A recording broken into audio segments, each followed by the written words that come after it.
Tayo po'y diretso na sa ating pag-aaral ng mga banal na salita. Naramdaman po natin ang presensya ng Diyos. Amen? Nalalaman natin dun sa kinanta natin kanina na tayong lahat ay pinili ng Diyos. Ang Diyos ay pumipili ng mga taong nais niyang iligtas. At ang Diyos ay, kapag siya ay pumili, ibig sabihin, pinili ka niya, hindi dahil ikaw ay karapat-dapat kaysa sa iba. Kundi pinili ka niya dahil ang Diyos ay makabagin sa mga makasalanan. Amen po ba? Sa mga pag-aaral ng mga banal na salita ng Diyos, nalaman natin na ang Diyos ay isang Diyos na makatarungan at isang Diyos na makabagin. At ngayon yung pag-aaralan natin. Bakit natin nasasabi that God is justice and God is mercy? Hindi natin sinabi na God is justice or God is mercy. Bagkus sa sinasabi ng Biblia, ang Diyos ay katarungan at kahabagan. At yun yung pag-aaralan natin bilang attribute ni God na naipapasa sa tao or yung communicable attribute ng Diyos. At yun yung dahilan din kung bakit tayo ay mayroong sense o mayroon tayo sa ating puso na alam natin kung ano yung katarungan at kung ano yung kahabagan. Kung bakit natin ito naiintindihan dahil ito ay naipasa ng Diyos sa tao. Konting review. Ano kasi yung dalawang types of God's attributes? Yung una is yung non-communicable o yung hindi na ipapasa sa tao. Ito ay katangian ng Diyos sa Kanya lamang. No? Sa Kanya lamang ito at wala ng iba. At communicable attributes. Ito naman yung mga katangian ng Diyos na ipinasa sa tao, sa Kanyang mga nilikha. Ano yung mga non-communicable attributes kasi? Ang Diyos sa Kanyang katangian ay mayroong sariling pag-iral o yung sinatawag natin na deity. Ang Diyos sa Kanyang katangian ay walang hanggan or eternity. Ang tao ay hindi. May hangganan ng tao, di ba? Pero ang Diyos ay walang hanggan. Ang Diyos ay immutable o unchanging, hindi nagbabago. Ang tao ay nagbabago, pero ang Diyos ay hindi. Di ba? Sabi pa nga natin, ang tao tumatanda, pero ang Diyos ay hindi. Ano pa? Ang Diyos ay infinite o walang hangganan. No? Kung tayo ay mayroong limitasyon, ang Diyos ay walang limitasyon. Yung ibig sabihin ng infinity. At under infinity, dahil ang Diyos ay walang limitasyon, He is omnipresent. Ibig sabihin sa lahat ng tao, siya ay naroon. Pwede siya ay nakaupo sa langit. At siya din naman ay nandito sa lupa. At siya rin naman ay nasa kalawakan. Hindi natin ito nalalaman o nakikita, pero alam natin dahil ito yung katotohanan na sinabi sa Biblia. Ang Diyos kahit saan, pwede siyang naroon. Ano pa? Omniscience. Ibig sabihin, lahat ay alam ng Diyos. Walang mga bagay na hindi lingid sa Diyos. Kahit ang bilang ng inyong mga buhok sa katawan, alam ng Diyos. That is omniscience. And omnipotence means God, our God is all-powerful. Gagawin ng Diyos kahit anong gusto niyang gawin, mapasalangit o mapasalupa man dahil siya ay makapangyarihang Diyos at walang imposible sa Kanya. Sa tao, may imposible. Pero sa Diyos, walang imposible. Kaya nga hindi ito yung mga katangian ng Diyos na hindi pwede ipasa sa tao. Sa Diyos lamang ito. Pero mayroong mga katangian din naman ng Diyos na ipasa sa tao. Pag-aralan natin, una ang kabanalan. Kabanalan ng Diyos ay naipasa sa tao sa pamamagitan ng Kanyang anak na si Jesucristo. Lahat ng mga anak kay Jesus ay magiging banal sa Kanyang harapan. Kaya ang tawag sa mga Kristiyano, in other terms, are called saints or santo, mga banal sa harapan ng Diyos. Pangalawa, ang Diyos ay pag-ibig. At dahil ang Diyos ay pag-ibig, marunong din tayo umibig. At kaya tayo marunong umibig dahil ang Diyos ang unang umibig sa atin. Alam natin yan, pinag-aralan natin last Sunday. Kasi kahapon is sinaselebrate ng mundong ito is what we call Valentine's Day. Valentine is a saint, no? Namatay siya. Pero it is not because we're celebrating Valentine per se, but we are celebrating this world that love is a concept made by God. Ang pag-ibig pag-ibig bilang konsepto ng tao ay galing sa Diyos, sapagkat ang Diyos ay pag-ibig. No? At ngayon kapatid, pag-aaralan natin yung pangatlo at pang-apat na katangian ng Diyos na pwedeng ipasa sa tao. Pinag-isa ko na lang kasi isa lang naman yung kahulugan niyan. Pero ito yung magkasalungat na konsepto. Ang tinatawag natin justice na may kinalaman sa righteousness o katuwiran. Ibig sabihin ng justice ito ay kahatulan o katarungan, at ang righteousness ay katuwiran o yung pagiging matuwid, yung walang sala sa harapan ng Diyos.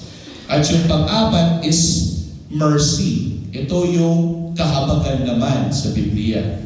Pag sinabing kahabagan, yung nakuha ng tao ang hindi karapat-dapat na kanyang makuha. In other words, mercy is also equivalent to grace. So ngayon, pag-aaralan natin kapatid, communicable attribute, justice, and mercy. There are two contradicting concepts, pero sa Christianity, ito ay pinag-isa sa pamamagitan ng ating mahal na Panginoong Jesucristo. Pag-aaralan natin ito ngayong umaga na ito. Ang katarungan ng Diyos, which is justice, at ang kahabagan ng Diyos. Basahin natin kapatid sa Matthew 23:23. Ang ating mahal na Panginoong Jesucristo ay nakikipagdebate sa mga Pariseo at sa mga Saduseo ng unang panahon. Ang mga Pariseo, kapatid, ito yung mga Hudyo na naniniwala sa lumang tipan, o tinatawag nating Tanakh. Ibig sabihin sila yung magaling sa mga salita ng Diyos. Sila ay marunong, pinag-aralan nila ito. Ito yung trabaho nila. Ipatupad ang batas ng Diyos sa pamamagitan ni Moises. No? At ang ating mahal na Panginoong Jesucristo ay nakipagdebate sa kanila. At ito'y sinabi ng Panginoon sa lahat ng mga Pariseo.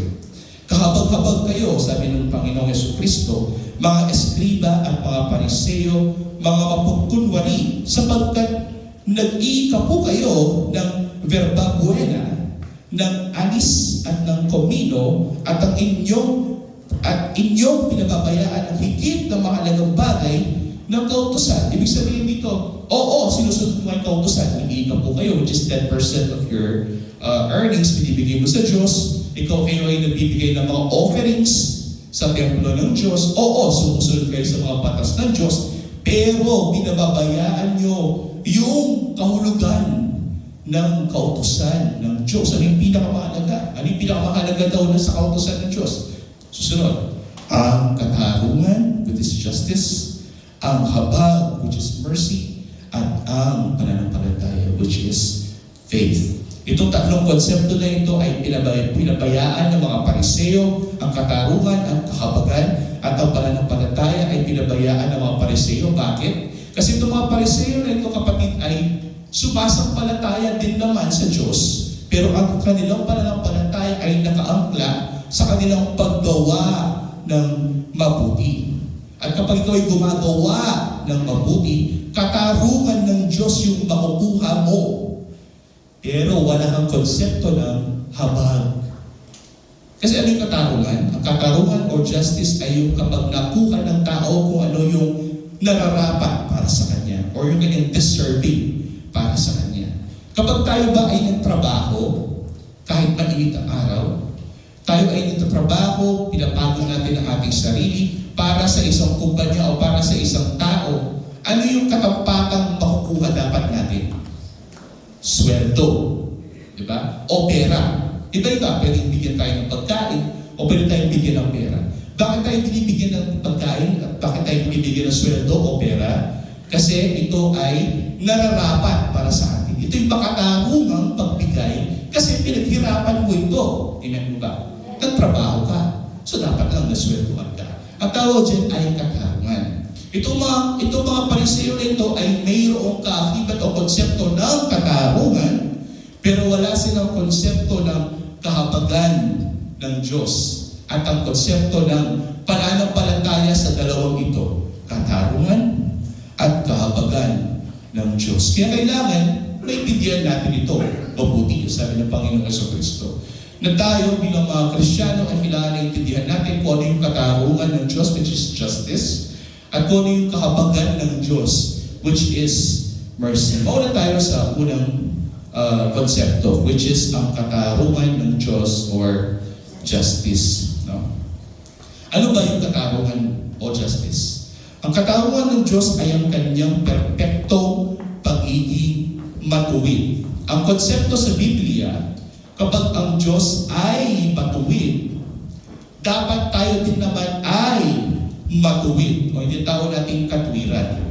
If God is just and righteous, righteous is katwiran, just is katarungan. If God is just and righteous, dapat tayo din naman ay righteous for us to get justice.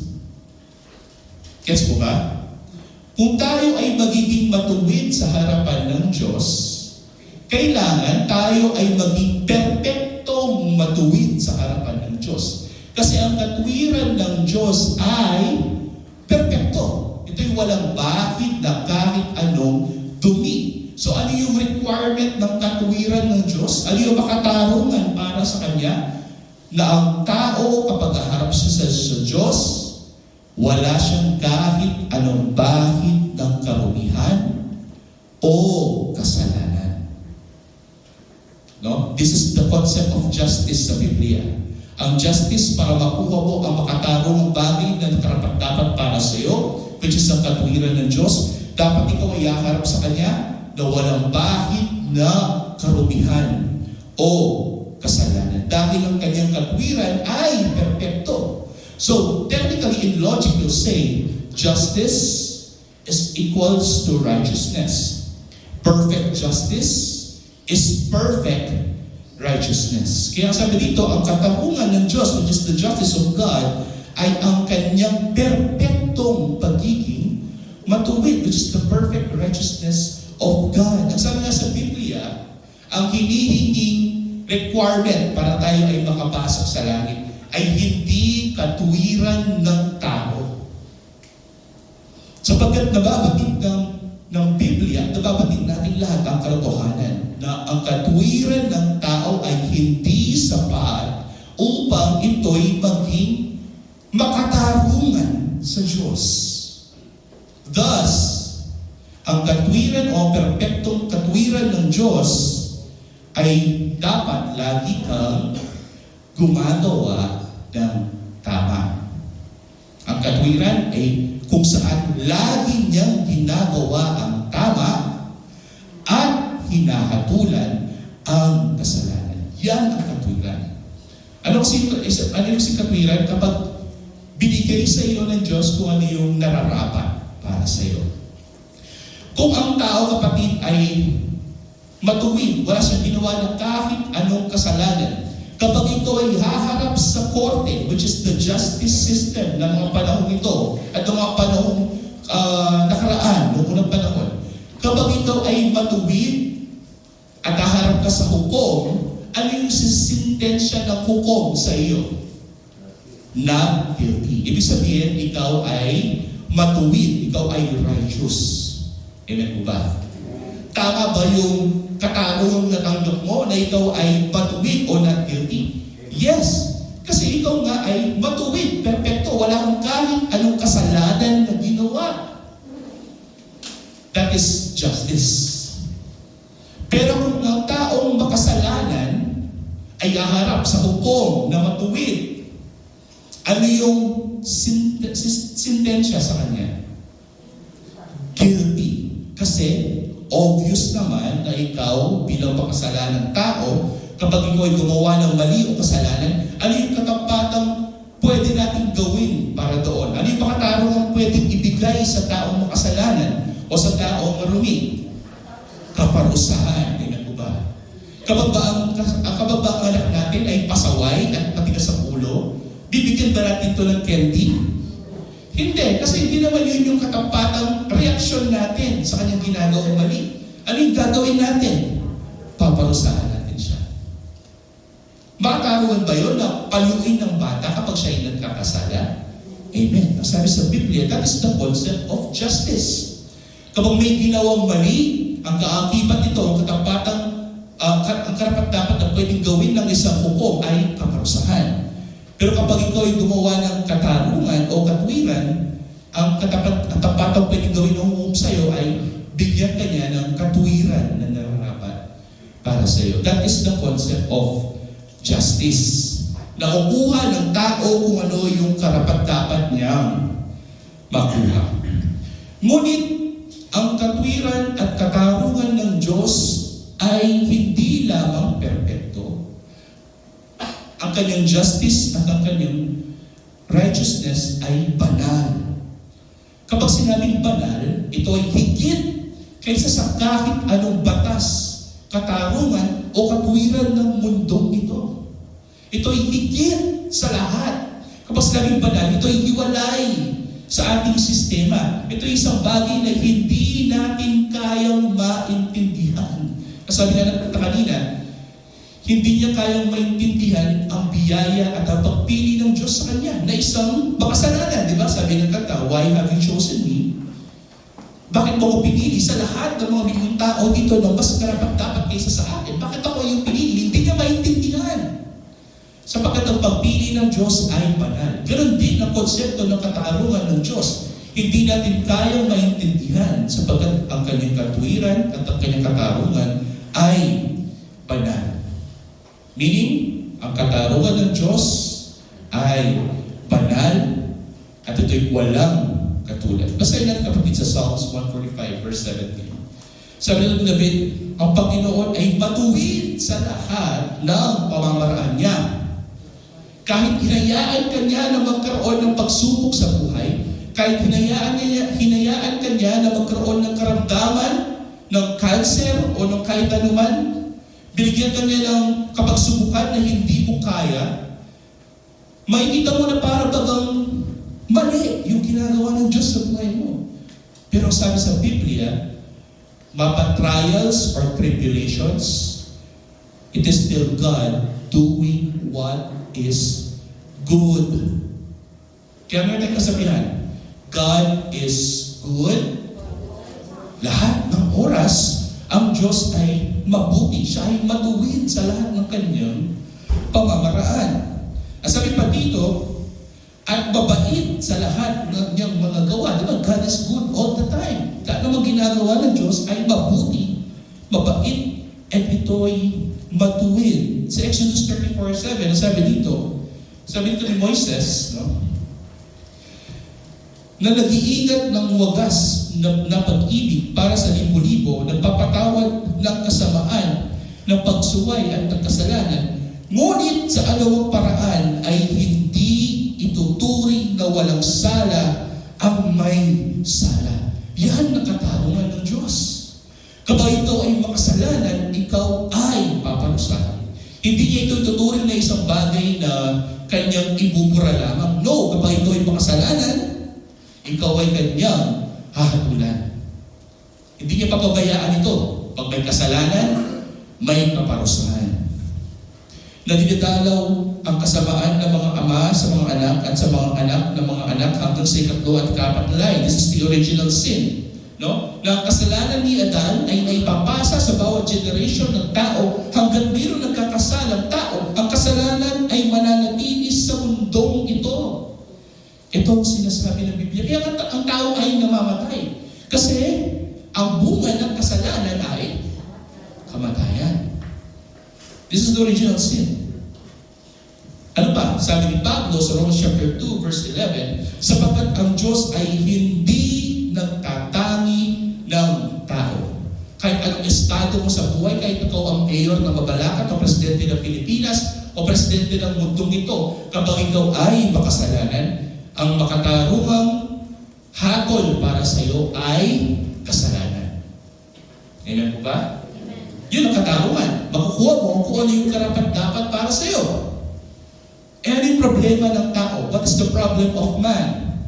The greatest problem of man is that lahat ng tao, binasa natin kanina sa Exodus, ang kasalanan ni Adan ay naipasa sa lahat ng tao. Romans chapter 3, pinag-aralan natin ito. Thus, Romans 3:10, walang matuwid, wala kahit isa.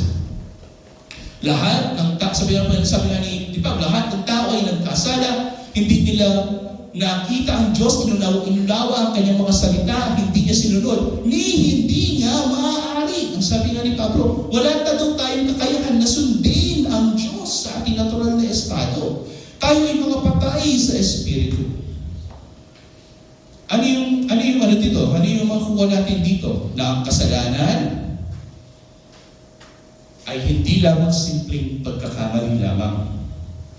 Ang kasalanan ay ang katibayan na ang tao ay rebelde at naghihimagsik laban sa walang hanggang Diyos. Na ang tao ay patuloy na lumalayo sa Diyos. Na ang tao mas gusto niyang gawin yung mga bagay na hindi karapat-dapat sa Diyos.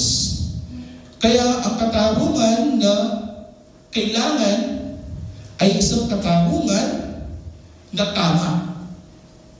Ano yung katarungan nararapat para sa kasalanan? Kaparusahan. Parusa sa kasalanan, kahatulan sa mga nagawang mali, at karapat-dapat lamang na magalit sa iyo ang Diyos. Ladies and gentlemen, hindi lamang po pag-ibig ang Diyos. Hindi lamang siya kahabagan. Bagkus siya din naman ay galit. Dahil siya ay makatarong ng Diyos. Kapag mayroong tao na gumawa sa iyo ng mali, ano yung pwede natin gawin? Nararapat lamang na magalit tayo sa Kanya. At kung tayo ay magiging makatarungan sa tao ito, ano yung gagawin nating approach? Dahil sa galit natin sa Kanya, paparusahan natin siya. Kapag pinarusahan natin ang tao ng kasala sa atin, magiging hawaan na ba yung ating loob? Yes. Kasi naibigay mo na kung ano yung nararapat para sa Kanya. Ang galit ng Diyos. Hindi maaaring basta na lang magpatawad ang Diyos nang hindi hinahatulan ang kasalanan. Kasi kung nagpatawad na lamang ang Diyos na walang kahatulan sa kasalanan, then God is not justice. Kasi hindi niya hinatulan ang kasalanan. Pero sabi sa Biblia, God is justice. Ang Diyos ay katarungan. At para maipakita niya at maipahayag niya ang katarungan sa atin, kung mayroong kasalanan, nararapat lamang na Kanya itong hahatulan, paparusahan. Kaya meron tayong konsepto ng impyerno. Na originally sa mga diablo, sa diablo at sa mga demonyo lamang, pero ito'y dinesenyo ng Diyos para din sa mga makasalanan tao. Kasi may konsepto ng katarungan. Ang kasalanan ng tao, ang katarungang sentensya sa kanya ay kaparusahan. Ito yung kaparusahan, sa dagat-dagatang apoy, ikaw ay masusunog. So, ano yung perception natin dito? Ang katarungan ng Diyos ay tama at matuwid, perpekto. Ang mga nagkasala ay paparusahan, ang mga walang sala ay hindi paparusahan. Tama ba yan? Makatarungan ba yun? Yes. Kapag ikaw ay matuwid, wala kang kasalanan. Ikaw ay hindi paparusahan. Pero kung ikaw ay makasalanan, ikaw ay paparusahan. Ano yung problema natin kasi? Tayong lahat, si pastor, ako, tayong lahat ay makasalanan. So, ang katarungang ibibigay ng Diyos sa atin, tayong lahat ay itatapon sa dagat-dagatang apoy. Makatarungan ba yun? Oo. Fair ba yun? Oo. Kasi, ikaw ay makasalanan. Ngunit ang katarungan ng Diyos ay nangyari sa krus ng ating mahal na Panginoong Jesucristo. Mayroong himala na ginawa ng Diyos sa pamamagitan ng kanyang anak na si Jesucristo. Dito makikita natin ang kaluwalhatian ng Ebanghelyo kapag tumitingin tayo sa krus ng ating mahal na Panginoong Jesucristo. Just a snippet. The symbol of Christ is always and will be the cross. An empty cross. Kaya makikita mo, Orthodox teaching, lahat ng mga churches, meron silang empty cross. No? Pero mayroong mga churches naman na may krus nga, pero nandun pa rin si Kristo, nakapako pa rin siya. Why is it that the cross is the symbol of Christianity? Kasi sa tuwing tumitingin tayo sa krus, yon ang katibayan ng katarungan ng Diyos na ibinuhos niya sa tao sa pamamagitan ng kanyang mismong anak na si Jesucristo. Ano si problema ng tao? Tao ay makasalanan. Kapag tao ay makasalanan, dapat siya ay paparusahan. Kaya nga, ibinuhos ng Diyos ang kanyang katarungan ng lubos upang ang kanyang katarungan ay matupad. Kasi kailangan ipakita ng Diyos na siya ay isang matuwid at isang makatarungang Diyos. At kung siya ay matuwid at isang makatarungang Diyos, kailangan mayroong parusahan sa mga nagawang kasalanan ng mundong ito. Ladies and gentlemen, nung lumalakad ang ating mahal na Panginoon Jesucristo, bago siya magsimula ng kanyang ministeryo, siya ay 30 years old, naglalakad siya. Sa malayo pa lang, nakita siya ni John the Baptist. Kilala niyo po ba si John the Baptist? Isa siyang tagapagasiwa ng bautismo noong unang panahon. Kasi meron dalawang klaseng pagpakikipag-alib sa mga Hudyo noong unang panahon. Either ikaw ay tuliin o ikaw ay bautismuhin.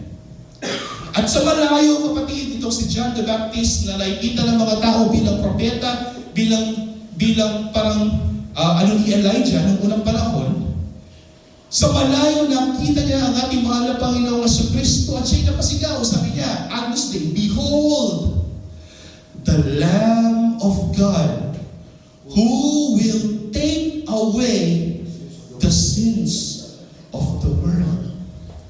At ito, kapatid, ang konsepto na kailangan nating lahat na maintindihan. Kung may kasalanan, may kahatulan at katwiran. At kapag may kasalanan, may kaparusahan. At nung makita ni John the Baptist ang ating mahal na Panginoong Jesucristo, wow siya sa kanyang makita na nandito na ang kasagutan ng problema ng tao. Ang katarungan ng Diyos ay lubos na natupad sa ating mahal na Panginoong Jesucristo. Bakit siya nagkatawang tao? Upang ang katarungan ng Diyos ay ang ating maging katuwiran. Basahin natin, kapatid, sa Romans chapter 3, verse 23 to 26. Ito yung pagpapatuloy ng sinabi ni Pablo na walang matuwid, walang kahit isa. Ngunit, meron sinabi si Pablo, yabang ang lahat tayo mga tao ay nagkasala at hindi nakaabot sa kalwalatian ng Diyos. By the way, that's the definition of sin. Kapag di natin naabot yung kalwalatian ng Diyos, hindi siya naluluwalhati sa ating buhay. Tayo ay nagkasala. Sila ngayon ay itinuring na ganap sa kanyang biyaya bilang kaloob sa pamamagitan ng pagtubos. Ibig sabihin, pag sinabing tinubos, mayroon kang utang na binabayaran at kailangan mo itong tubusin, itong utang na ito upang maibalik sa iyo kung yung nararapat para sa iyo. Yun po ba? Pagtubos yung tawag doon. So may tinubos ang ating mahal na Panginoong Jesucristo sa krus ng Kalbaryo. Ano yung kanyang tinubos? Ang ating mga kasalanan. Binayaran ng Panginoon ang ating mga kasalanan. Ang katarungan ng Diyos, ang galit ng Diyos, na dapat sana ay bubuhos sa lahat ng tao sa mundong ito, ay ibinuhos niya, concentrated sa mismong kanyang anak. As sabi ni Paul sa 2 Corinthians, he who has no sin, itong tao na ito na walang kasalanan, ang siyang naging kasalanan para sa atin. Ang tawag dyan, kapatid, is the penal substitution. Na ang kasalanan na dapat sana ay nasa iyo at ikaw dapat ang paparusahan, ang ginawa ng Diyos, isinugo niya ang kanyang anak upang sa lahat ng mga maniniwala at magtitiwala sa kanyang anak, ang kaparusahan sa iyong kasalanan ay maipasa sa kanya. Ibinuhos ng Diyos lahat ng kanyang galit sa kanyang mismong anak. Ang katarungan ng Diyos ay nangyari sa kanyang mismong anak. Ano yung pakatarungang approach natin kasi sa kasalanan? Kaparusahan. Alam niyo ba kung sino yung naparusahan? Ang Panginoon. Pinurusahan ang Panginoon ng pinakamasamang elemento sa mundong ito, which is ang mga Romano. Sila mismo ang nagparusa sa Panginoon. Bakit ito ginawa ng Diyos? Sapagkat meron siyang layunin na siyang inialay mismo ng Diyos. Meaning, ang pag-aalay ng Diyos ay may kaakibat na sakripisyo. Aling inalay ng Diyos sa atin ang kanya mismong anak. Ang pinaalay ng unang panahon ay mga hayop. Kaya nga nung nakita siya ni John the Baptist, sinabi, ito ang kordero ng Diyos na iaalay sa altar, na siyang magiging kabayaran ng ating mga kasalanan. Bilang handog ng pagtupos sa pamamagitan ng kanyang dugo na mapisa sa pamamagitan ng pananampalataya. Kaya mababalik tayo kanina sa Matthew 23. Nung sinabi ng ating mahal na Panginoon Kristo sa mga eskriba, sa mga pariseo, sa mga saduseo, sabi nila, wala kayong konsepto ng katarungan, kahabagan, at pananampalataya. Kasi kung meron silang konsepto ng pananampalataya, dapat sana sumumpalataya sila sa anak na si Yesu Kristo. Kaya mabitaw sa ni Pablo na ito'y magiging mabisa. Ang pagtubos ng Diyos sa kasalanan ay magiging mabisa kung ikaw ay maniniwala sa kanyang anak na si Yesu Kristo. Kaya sabi niya, ito'y magiging mabisa sa pamamagitan ng pananampalataya. Kanino? Kay Kristo. Na ito'y gumawa ng lahat para sa atin. Next, ito ay kanyang ginawa upang maipakita ang pagiging matuwid ng Diyos. Ang Diyos ay matuwid, ang Diyos ay katwiran. At kailangan may parusahan. Kaya pinarusahan ng Diyos mismo ang kanyang anak. Hindi tayo. Ito ang dakilang puso ng Ebanghelyo. Ang galit ng Diyos ay ibinuhos sa kanyang anak. Siya ang naging kasalanan para sa atin. Na tayo mga makasalanan, ang ating kasalanan ay ipinasa sa Kanya upang ang galit ng Diyos ay maibuhos sa Kanya. At ang kanyang katwiran, ang katwiran ni Kristo na kahit sa kasalanan ay walang ginawa, ay inilipat sa ating mga sasampalataya sa Kanya. Bakit daw ginawa ng Diyos? Upang ipakita ng Diyos ang kanyang pagiging matuwid. Sapagkat sa kanyang banal na baptis, ito si Kristo, ay kanyang pinalagpas ang mga kasalanan na nagawa sa nakaraan. At bakit daw ito ginawa ng Diyos? Pagpapatuloy, 26, upang mapatunayan sa panahong kasalukuyan na siya'y matuwid. Si Kristo ay matuwid. At upang siya'y maging ganap na taga-aring ganap sa taong mayroong pananampalataya kay Yesu Kristo. So then, therefore, justice is equals to righteousness. Paano natin malalaman na ang Diyos ay makatarungan? Sapagkat lahat ng ginagawa niya ay matuwid. Kailangan yung parusahan. Tama ba yun? Oo. So may pinurusahan niya. Yung maganda, hindi pala tayo ang kanyang pinurusahan.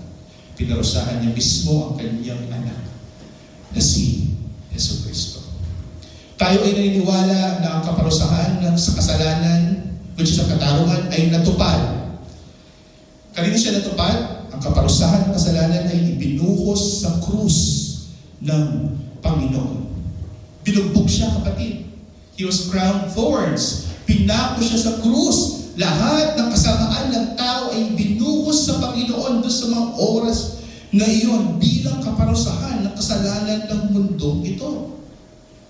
Imagine that, ang galit ng Ama ay ibinuhos sa kanyang mismong anak. Ang tawag dyan, kapatid, is very important, the doctrine of penal substitution. Ang penalty o kaparusahan ng ating mga kasalanan ay ibinuhos hindi sa atin, kundi sa ating mahal na Panginoong Jesucristo. Si Kristo ang tumanggap ng kaparusahan, si Kristo ang tumanggap ng katarungan at katwiran.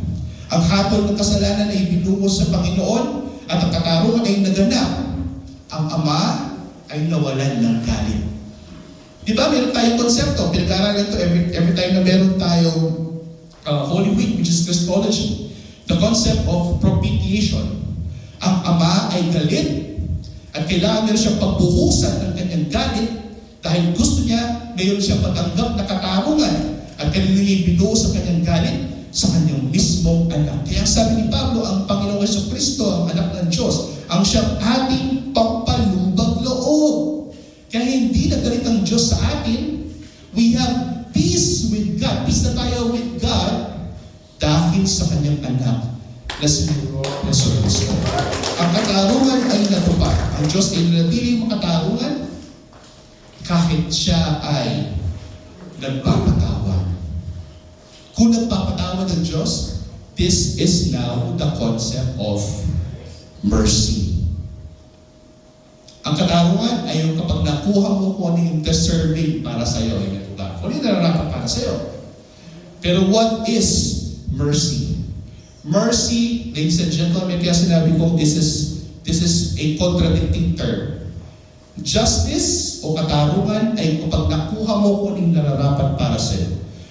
Kaso, ang kahabagan or yung mercy is kapag mayroong nakuha ang tao na mula sa Diyos na hindi niya karapat-dapat makuha. Thus, mercy is the absence of justice. When there is no justice, then there is mercy. Ang kahabagan ay ang pagkawala ng katarungan ng Diyos. Bigyan muna tayo ng konting konteksto. Ang Diyos ba, pinapatawad niya yung mga taong nagpapagod para sa kanilang kaligtasan? Yung mga taong nag-a-attend lamang ng church? Yung mga taong mabait lamang? Yung mga taong mayaman? Mabataas yung estado sa buhay? No! Diba sabi sa Biblia, walang tinatani ang Diyos. Kahit sino pwede niyang patawaran. Kaya nga, ayon sa Biblia, ang pagpapatawad ng Diyos sa mga kasalanan ay kusang loob niyang ginagawa ayon sa kanyang mabuting kalooban. Pag sinabing kusang loob, this is a sovereign will of God na patatawarin niya kahit sino mang tao na nais niyang patawarin. Hindi dahil ang tao na ito ay mas karapat-dapat kaysa sa isa. No, kasi ang mercy is kapag meron kang natanggap mula sa Diyos kahit hindi ka karapat-dapat. Ang isang makasalanan, kapag sinabing katuwiran o katarungan, ano yung dapat natin gawin? Parusahan. Karapat-dapat lamang yun na gawin sa isang tao makasalanan. Ngayon po ba? Ang tao doon ay katarungan. Pero ano yung kahabagan? Na ang isang taong makasalanan ay pinatawad ng Diyos kahit hindi siya karapat-dapat. Isang makasalanang tao na walang ginawa kahit anong magandang bagay sa kanyang buhay ay pinatawad ng Diyos. Sabi lang ni Papa, may train ticket na tayo papunta sa impyerno. Papunta lahat tayo sa impyerno. Ngunit kinansel ng Diyos yung bagay na iyon. Tayong lahat ay makatanggap ng katarungan mula sa Diyos. Tayo lahat yung paparusahan. Ngunit ang kanyang katarungan ay kinansel niya. Bakit? Kasi ang katarungan na dapat sana ibubuhos sa iyo ay binuhos niya sa kanyang mismong anak. It is not totally canceled per se na mawawala na lamang. Meron lang siyang pinagbuhusan ng kanyang galit upang lahat ng kanyang galit ay mawala na.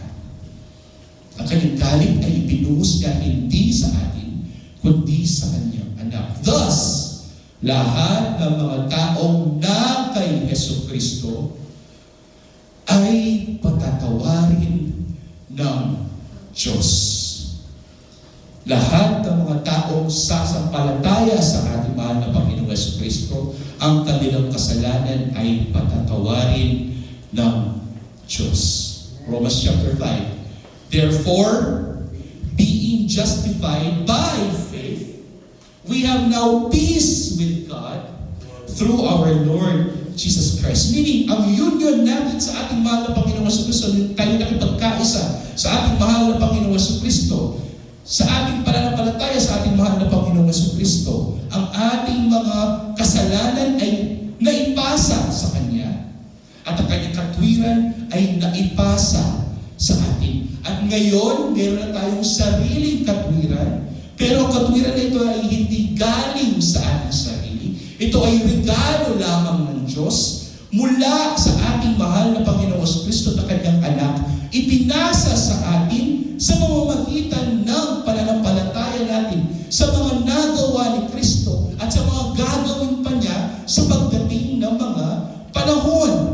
Ito, kapatid, ang very foundation ng Christianity, that we were justified by faith alone, sola fide. Ito, kapatid, ang kusang pagpapatawad ng Diyos ay kahabagan ng Diyos. Ang kahabagan ay hindi ipinagtatrabaho ng tao o pinaghihirapan. Kasi kapag pinagtatrabaho na ito, hindi na ito kahabagan, ito ay katarungan. Pero kapag ito ay binigay ng Diyos ng libre, thus, ito'y biyaya ng Diyos na ibinigay sa atin. Ang biyaya, para ito'y maging biyaya, kailangan ibigay ito ng Diyos ng libre. Hindi ba? Kapag ito'y binigay ng Diyos na may kapalit, ibig sabihin, hindi na ito biyaya, ito ay wages o sweldo. Pero sabi sa Biblia, the wages of sin is death. Dahil tayo lahat ay makasalanan, dapat tayo mamatay. Pero what is mercy? Pinalitan ng Diyos ang ating mga kasalanan ng katarungan. Thus, He withheld His justice and He changed it to mercy. Ephesians chapter 2. Maganda to. Sabi dito sa Ephesians chapter 2 verse 1 to 3, tayong lahat ay alipin ng ating mga kasalanan, tayo patay sa Espiritu dahil sa tatlong elemento ng mundong ito, ng diablo at ang ating sariling laman. Ngunit, sabi ni Pablo, ang Diyos, palibasing mayaman sa awa, or in English, kapatid, He's rich in mercy o kahabagan dahil sa Kanyang malaking pag-ibig sa atin. Maging noong tayo mga patay sa mga magitan ng ating pagsuway, binuhay niya tayo kay Kristo. Tayo mga patay, tayo makasalanan, pero nakatanggap pa rin tayo ng kahabagan mula sa Diyos. Palibasa siyang maawa, mayaman sa awa at kahabagan. Natanggap natin itong bagay nito kahit hindi tayo karapat-dapat. Tayo kanyang muling binuhay kay Kristo kahit hindi tayo karapat-dapat. Kasi sabi nga dito, tayo yung mga patay sa ating mga pagsuway. Kapag ikaw yung makasalanan, ikaw yung patay, hindi karapat-dapat para sa iyo. Parusahan. Pero dahil ang Diyos ay mahabagin din sa mga taong tunay na pinili para kay Kristo, Kanyang kinahabagan yung mga tao na ito, binuhay niyang muli kahit hindi sila karapat-dapat buhayin muli. At ibinigay niya kay Kristo upang sila sumampalataya kay Kristo sapagkat ang kaligtasan ay magsisimula sa pananampalataya sa Kanya. At tayo'y binigyan niya ng isang bagay, ang kaligtasan ay hindi karapat-dapat makuha ng isang makasalanan tao. Ang tawag dyan, kapatid, ay kahabagan or mercy. Kaya nga sabi ni Pablo sa ating pagpapatuloy, maging tayo mga patay sa pamamagitan ng ating mga pagsuway. Binuhay niya tayo kahit hindi tayo karapat-dapat kay Kristo Jesus. Binigay tayo ng Ama sa Kanyang anak. That is John chapter 6, fulfillment. Kaya nga sabi ni Pablo, therefore, conclusion, sa pamamagitan ng biyaya, kayo'y naligtas. Anong si biyaya? Kapag meron tayo nakuha pabor mula sa Diyos kahit hindi tayo karapat-dapat. Romans chapter 9 verse 15. Sapagkat sinasabi niya kay Moises, ako'y maaawa sa aking kinaawaan at ako'y maahabag sa aking kinahabagan. Ibig sabihin, kapatid, walang parameter ang Diyos. Basta pumipili lamang siya kung sino ang nais niyang piliin. Walang kondisyon ang Diyos sa kanyang pagpipili. Pero may kondisyon ang Diyos sa pagliligtas. Ano yung kondisyon niya sa pagliligtas? Pananampalataya. Pero ang pagpipili ng Diyos sa tao ay walang kondisyon. Gagawin ng Diyos kahit anong kanyang ibigin gawin. Sapagkat tayong lahat sa harapan ng Diyos, kahit ano pang estado, tayong lahat ay basahan sa kanyang harapan. Amen. Walang karapat-dapat kahit isa sa atin. Kaya meron tayong konsepto, the doctrine of unconditional election. Ang pagpipili ng Diyos sa tao ay walang kondisyon. Pero kanyang pagliligtas ay may kondisyon, which is faith. Diba? Nung pinili tayo ng Diyos, ito'y ayon sa kanyang kahabagahan. Hindi dahil mas magaling ako kaysa kay Sister Mans, o mas magaling ka kaysa sa iyong asawa, kaya ikaw ay nasa church, ang asawa mo ay hindi. No. Ang pagpipili ng Diyos ay ayon sa kanyang kahabagahan. Sabi ni Pablo sa Titus 3:5, iniligtas tayo hindi dahil sa mga gawa na ating ginawa sa katatuwiran, kundi ito'y ayon sa kanyang kahabagahan. Sa pamamagitan ng paghuhugas ng muling kapanganakan at ng pagbabago sa pamamagitan ng Espiritu. Makikita mo dyan, kapatid, that Paul is echoing John chapter 3. Nung si Nicodemus, sabi ni Nicodemus, lumapit sa kay Kristo, sabi ni Kristo sa kanya, Nicodemus, kailangan mabuhay kang muli sa pamamagitan ng tubig at ng Espiritu. Ang sinabi dito ni Paul, ang pagbubuhay muli ng Diyos sa pamamagitan ng tubig at Espiritu, ito'y gawa ng Diyos sa pamamagitan ng paghugas, which is the water, ng muling ating pagkapanganakan at pagbibigay niya ng kanyang mismong Espiritu sa atin. That is not baptism per se. Baptism is the symbol of it. No? Ang habag ng Diyos ay hindi utang na kailangan bayaran o resulta ng kabutihan ng tao. Ang habag ay dumadaloy mula sa kanyang sariling kalooban. Pipili siya ng tao, mahahabag siya sa tao kung sino man ang gusto niyang kahabagan. Kaya huwag kang magtaka kung ikaw ay nandito sa church pero ang inyong asawa ay hindi. O yung mga anak ay hindi. Diba? Kaya kanina sabi ng tata, why have you chosen me? Ang dami ng mga tao sa mundo, bakit ako ang pinili mo? Huwag ka mag-alala, kapatid. Pinili ka ng Diyos hindi dahil mas magaling ka kaysa sa iba. Pinili ka ng Diyos dahil ikaw, kamukha ng iba, ay ipakasalanan. Pero nais ng Diyos na ma-realize mo sa iyong buhay na siya'y mabiyayang Diyos, na siya'y makabaging Diyos, at kung siya'y makabaging at mabiyayang Diyos, luwalhatiin, sambahin natin siya sa ating buhay. Amen. Kaya tayo nandito. Nandito tayo hindi upang iligtas ang ating mga sarili. Nandito tayo dahil alam natin, pinili tayo ng Diyos at tayo iligtas, at binibigay lang natin kung yung nararapat para sa Kanya.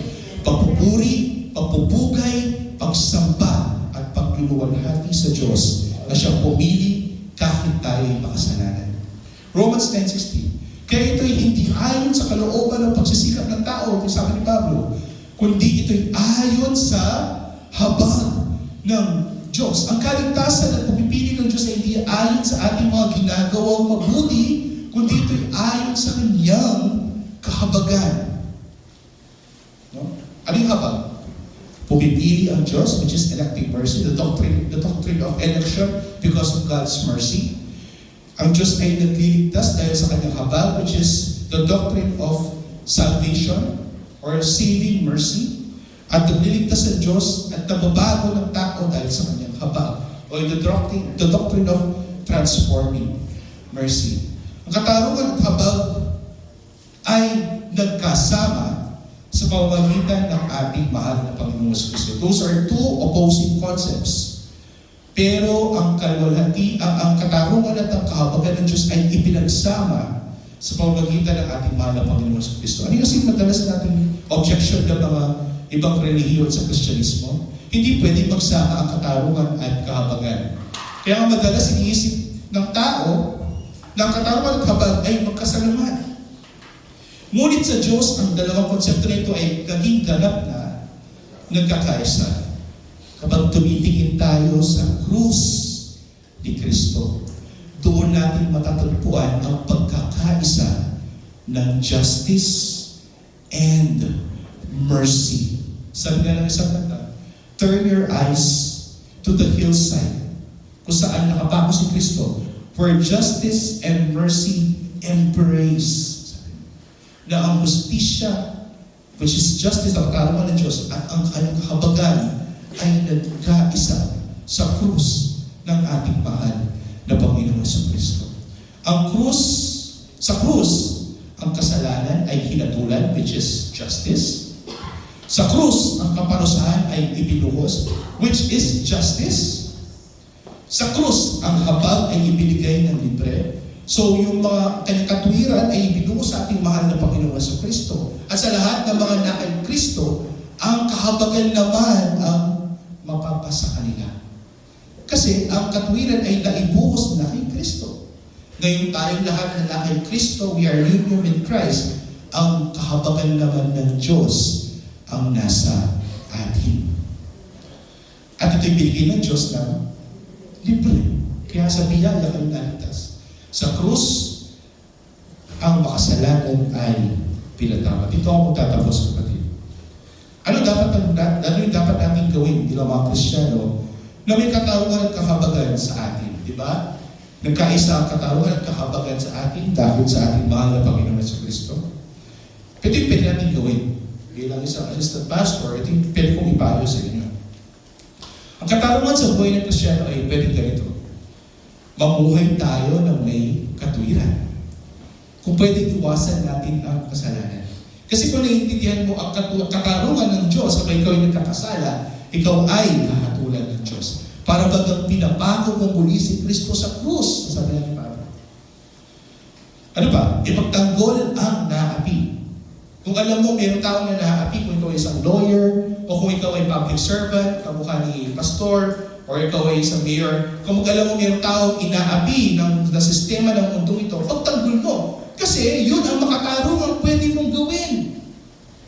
Ipagtanggol yung mga tao na api. Ano ba? Maging tapat sa iyong asawa, sa iyong mga katrabaho, kahit sino, kahit sa Diyos. Ikaw ay maging tapat. Dahil ito'y makatarungan dapat natin gawin. Ang Diyos ay matuwid, lagi. Ang Diyos ay mabuti, lagi. Kaya ano yung makatwiran pwede natin gawin. Tayo din naman ay maging tapat, lagi. Diba? At ano pa? Lastly, sundin ang katotohanan ng Diyos. Pag sinabi ng Biblia na magmahalan tayo sa isa't isa, magmahalan tayo sa isa't isa. Kasi ang konsepto na iyon ay napafall sa tinatawag nating kahabagan. Next, ano yung habag sa buhay ng Kristiyano? Magpatawad.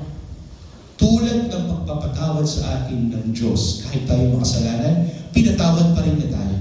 Kahit mahirap patawarin yung mga tao na nagkasala sa atin, patawarin natin sila. Kung ang Diyos nga, hindi siya nagdalawang isip na patawarin tayo pa kaya na nakatanggap ng kapatawaran, kahabagan mula sa Diyos, hindi ba tayo magpapatawad din at maahabag din sa mga tao na nagkasala sa atin? Dapat tayo maging refleksyon ng ating mahal na Panginoon sa Kristo sa buhay natin. Tayo ambassadors of Christ. Pero hindi nakikita natin. Kapag may tao nagkakasala sa atin, pagchismisan tayo pa, pangiran tayo pa. E pumanya. Aminin man natin o hindi. Gossip is one, ang pagchichismis ay anay sa simbahan ng Panginoon sa Kristo. Hindi man natin ito nakikita, pero paunti-unti isira niya ang iglesia ng Diyos. Ano yung ginagawa natin? Kasi sa magpatawad tayo, mas sisirahin natin siya. Yun ang problema natin mga Kristiyano. Ngunit, ang sinasabi mo ngayon, kung pinatawad ka nga ng Diyos, kahit hindi ka karapat-dapat, sino ka pa upang hindi mo patawarin yung mga nagkasala din sa iyo? Amen po ba? The Lord's Prayer. Diba sabi doon? Forgive us for our trespasses as we forgive those who trespass against us. Diba? Ano ba? Tulungan ang mga mahihina. Kaya nga tayo mayroong mga iba't ibang mga kakapatid na nagpapalakasan sa isa't isa. Kahit tayo pare-pareho ang kasalanan, tayo pa rin ay magtulungan sa isa't isa. At ano ba? pinakamatindi. Mahalin maging ang ating mga kaaway.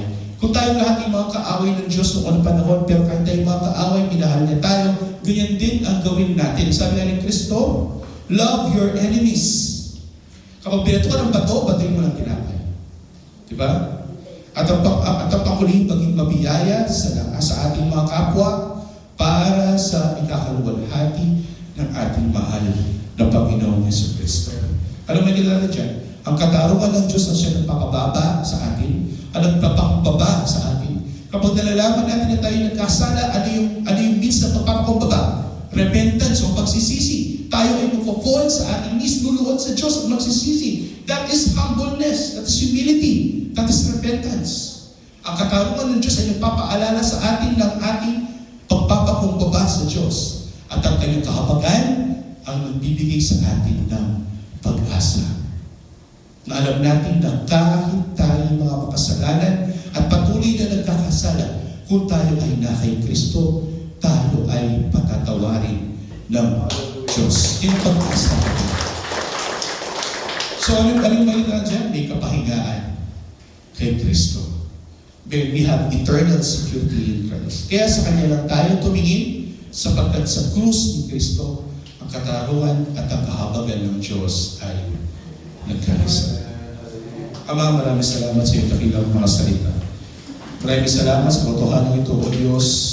Bagamat hindi kami karapat-dapat, ang iyong katarungan ay ibinuhos sa iyong anak na Yesu Kristo at ang iyong kahabagan ay ibinuhos sa amin dahil sa iyong dakilang pagmamahal sa amin.